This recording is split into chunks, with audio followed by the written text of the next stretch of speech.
Chapter 15. The Midpoint. Adira's teaching method was nothing like Cale's. Cale taught through pressure, through urgency, through the blunt, practical logic of someone who needed you to learn fast because the thing that would kill you wasn't patient. His lessons had shape. Do this, don't do that. Narrow the beam, control the push. He gave you walls to work within and let you bounce off them until you stopped bouncing. Adira didn't give walls. Adira gave depth. Forget everything Cale taught you, she said on the first morning. We were in a room deep inside the Origin Systems server building, a former data processing lab that had been converted into something between a classroom and a chapel. The walls were lined with handwritten diagrams, equations, and schematics that I couldn't read, all connected by threads of coloured string pinned into the metal like a conspiracy board designed by a genius. At the centre of the room, mounted on a pedestal of fused circuitry, sat a model. It was about 2 feet across, a sphere translucent, glowing faintly with that amber-white light, and inside the sphere, visible through the glass-like casing, was a miniature world, a web of luminous threads, some blue-green, some gold, some red, all interconnected, all pulsing with the slow, complex rhythm of a living system. It looked like a brain, or a heart, or both. This is the lattice, Adira said, a scale model of the pulse's core architecture, built from direct observation over 7 decades. Every thread you see represents a primary data channel. Blue-green, syntax infrastructure, the original network, the deep code, the foundation. Gold, luster operations, the dome, the social systems, the engagement harvesting. Red, security protocols, sweepers, sentinels, containment, deletion. I leaned closer. The threads pulsed and shifted, some brightening, some dimming, in patterns too complex to follow. It was beautiful, terrifying, like watching the circulatory system of a god. Now watch, Adira said. She touched the sphere, a single touch precise on a blue-green thread near the base. The thread went dark, and from that single point of darkness, a cascade rippled outward, other threads dimming, the gold ones flickering, the red ones flaring bright, the whole system shuddering and reorganizing around the absence of that one connection. That's what your deresolution does, she said, on its simplest level. You unwrite a thread, and the system compensates, reroutes, adapts. The pulse is resilient, it was designed to be. You can unwrite 100 threads, and the system will survive. It'll be weaker, slower, but functional. She touched another point. More threads went dark.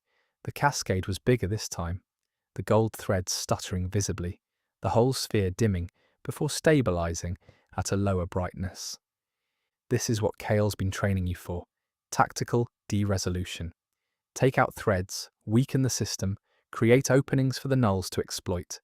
It's a valid strategy, she paused. It's also completely insufficient. Why? Because the pulse isn't static, she lifted her hand.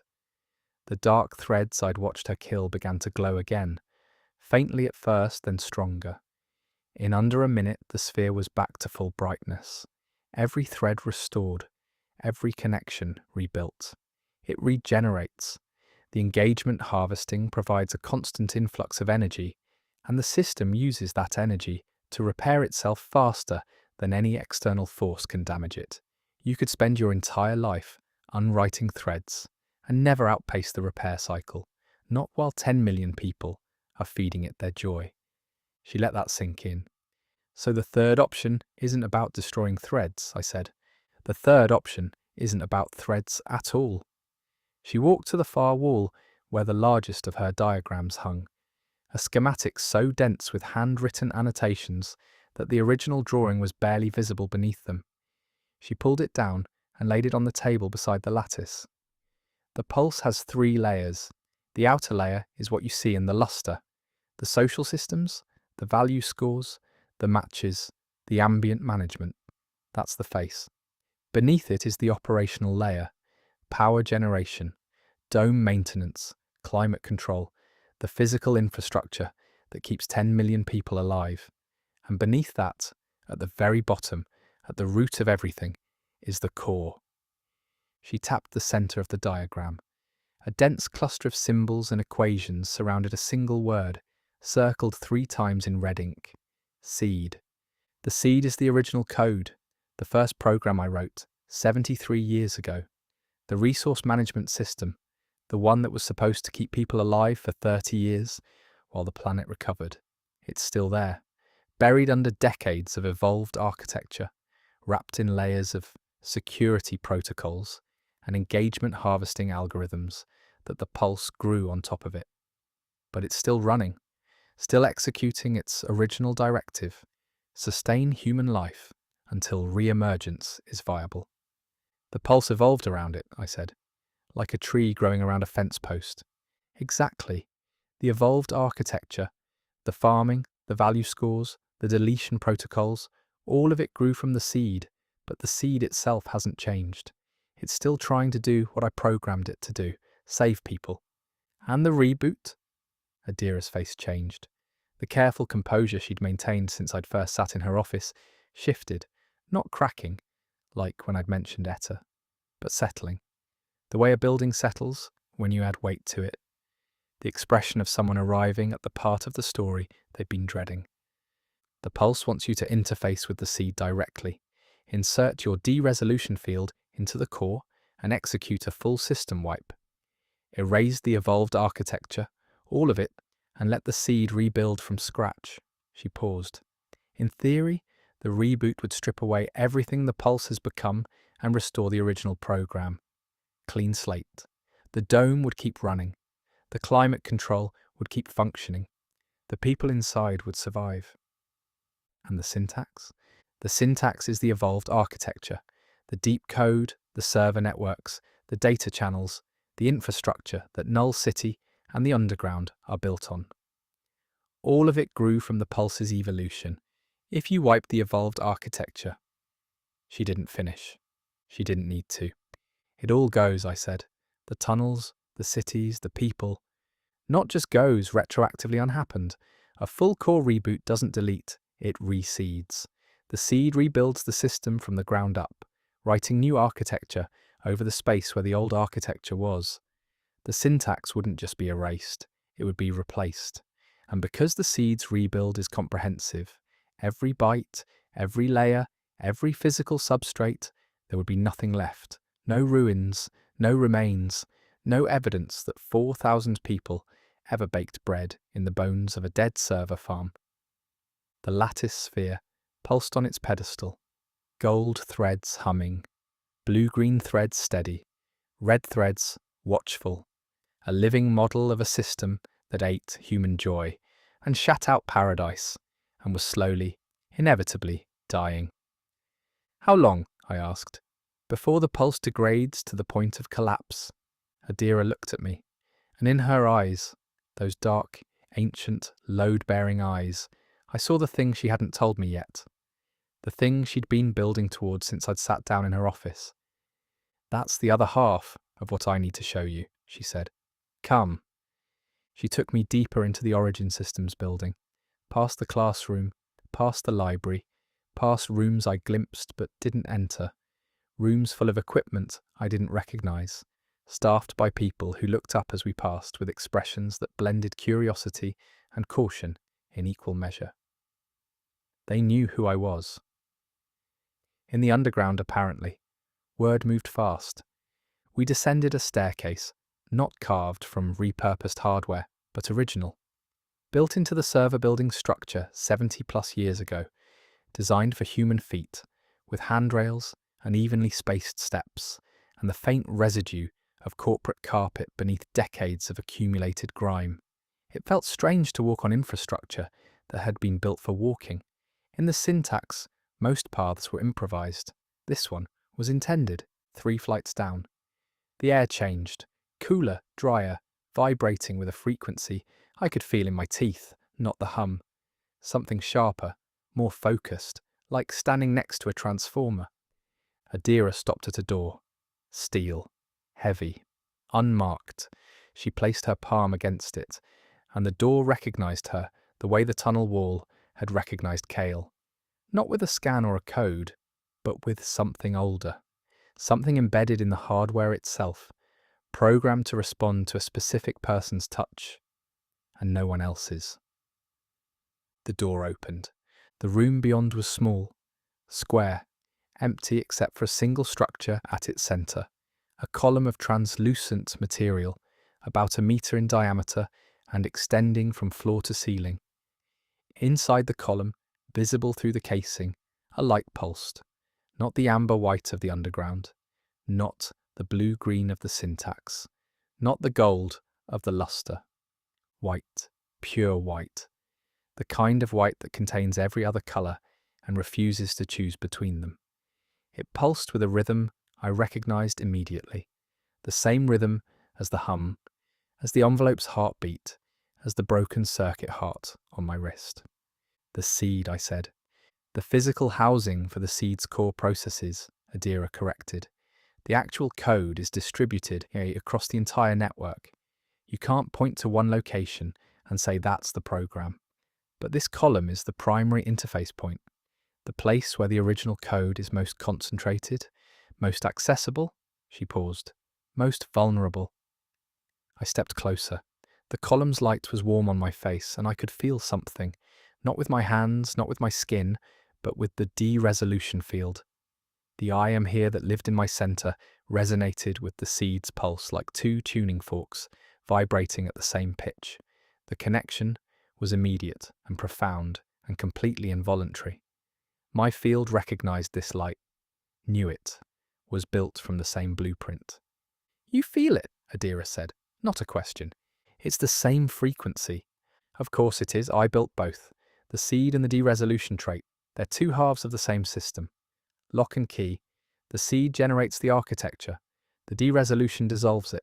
Together, they complete the reboot cycle. She stood beside me. The white light illuminated her face, and for a moment, the lines smoothed and the years fell away, and I could see the ghost of the young engineer she'd been. Brilliant, driven, certain she was saving the world.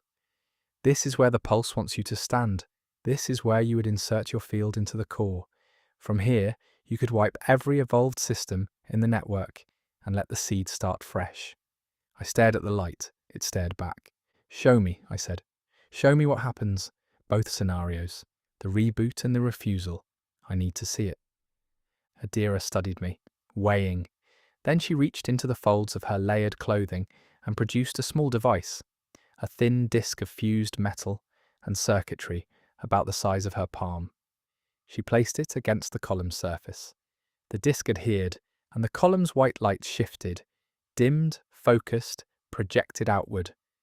The room transformed, not physically. The walls were still there, but the seed's light had become a display, a holographic projection that filled the space around us with data. The lattice, but full scale, life-size, threads of gold and blue, green and red surrounding us in a web so vast and so intricate that standing inside it felt like standing inside a living organism, inside the pulse itself. Scenario 1, Adira said. The reboot. She touched the disc. The projection shifted. The blue-green threads, the syntax, the deep infrastructure, the foundations of the underground, and Null City began to dissolve. Not all at once, slowly, methodically, starting from the outermost edges and working inward, thread by thread, the blue-green light going dark, and being replaced by new threads, white, clean, fresh, the seed rebuilding. I watched the underground disappear, watched the market squares and the bakeries and the school with the yellow door lose their data signatures and blink out of the simulation, watched the server buildings go dark, watched the Origin Systems logo, building tomorrow's infrastructure today, fade into the white of the reboot, like writing on a beach erased by a tide. I watched 4,000 data points, each one representing a person, a life, a name, vanish from the model. No residue, no remains. The white threads filled the space completely, and where the underground had been, there was nothing. Not empty space, not a gap, just new architecture, clean, optimized, running the original program, sustain human life. The gold threads, The luster stabilized, brightened, the dome held, the climate control hummed, the engagement harvesting restarted, feeding fresh data into a fresh system. 10 million people inside the dome continued, survived, lived their optimized lives under a programmable sky, never knowing that beneath their feet an entire civilization had been unhappened to buy them another 70 years. Scenario 2, Adira said. Her voice was flat, clinical. The voice of a scientist presenting data, not a woman showing a 15-year-old boy the end of the world. The refusal. The projection reset. The lattice rebuilt itself. Gold, blue-green, red, all pulsing.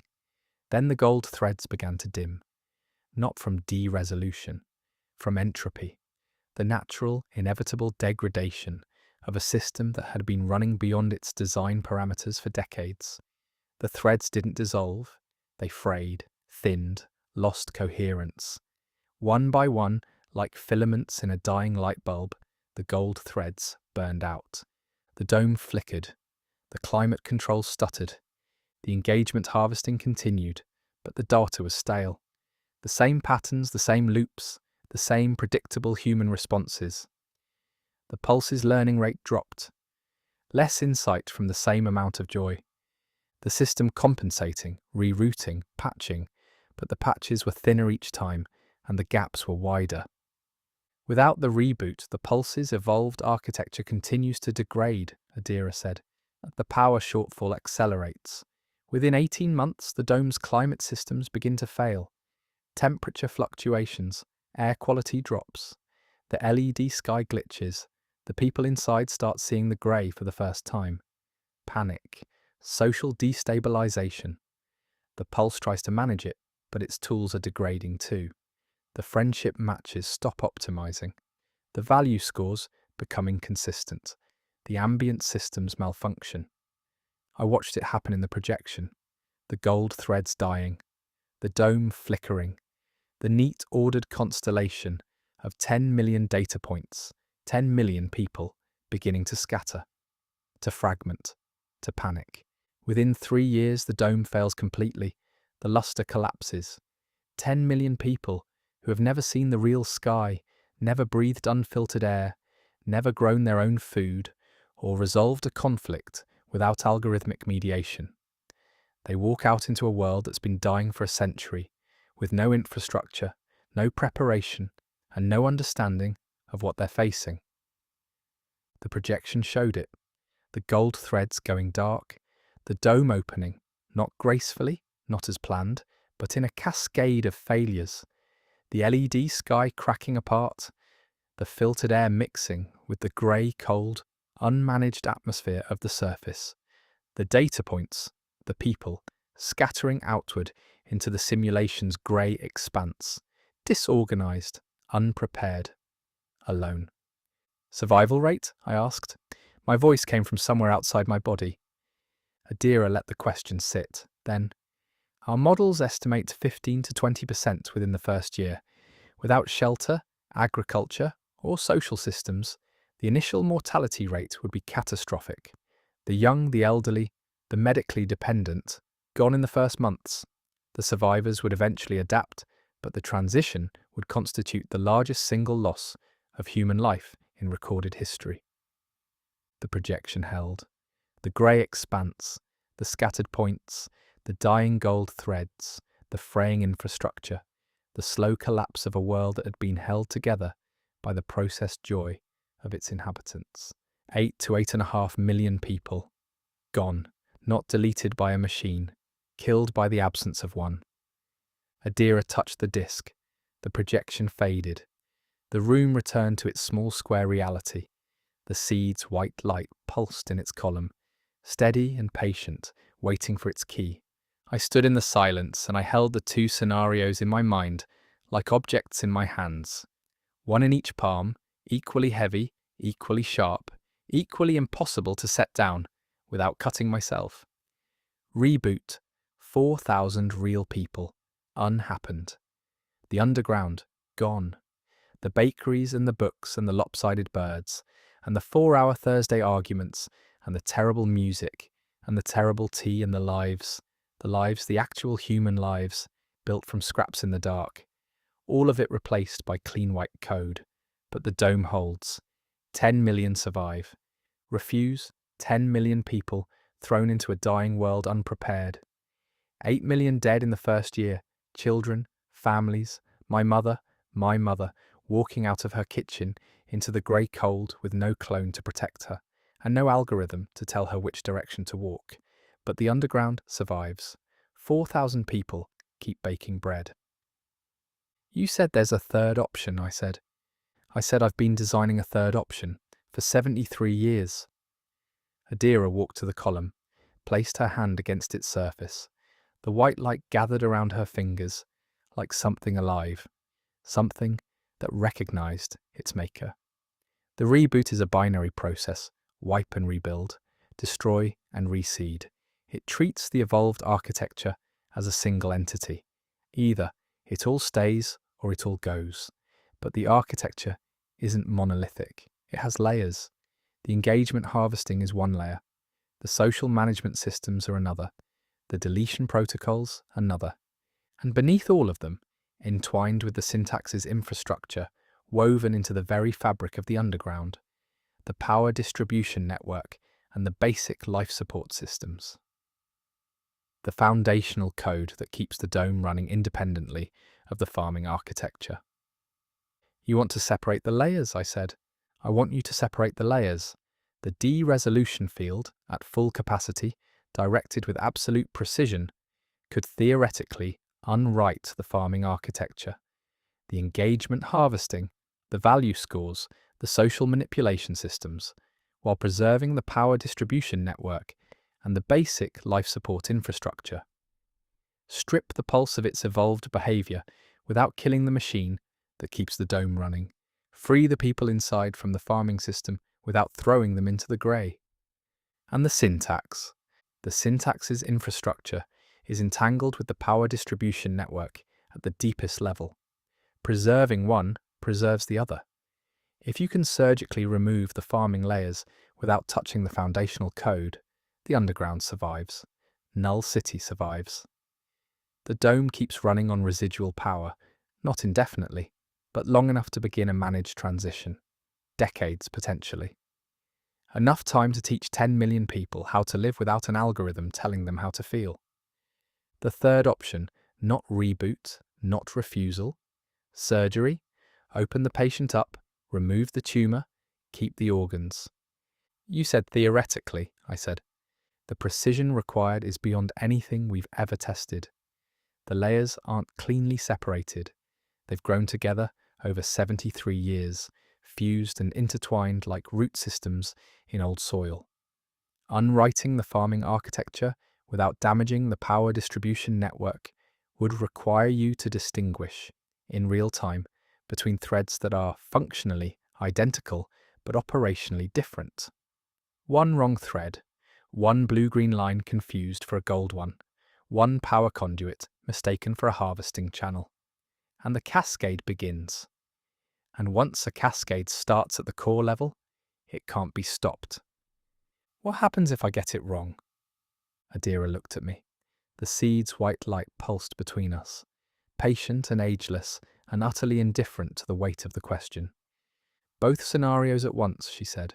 The syntax collapses and the dome fails. 4,010 million, everyone. The room was very quiet. The seed pulsed. My field resonated, lock and key, separated by 3 feet of translucent casing and the entire moral weight of the human species. How long do I have? I asked. To learn the precision, to get good enough. Adira didn't answer immediately. She walked back to the pedestal, retrieved her disc, held it in her stained fingers, turning it slowly, the metal catching the white light. That's the part I haven't told you yet, she said. The degradation is accelerating. The Pulse's last sweeper deployment, the one it sent after you, consumed 6% of the lower syntax. That wasn't just a search protocol. It was the system cannibalizing its own infrastructure to maintain power levels.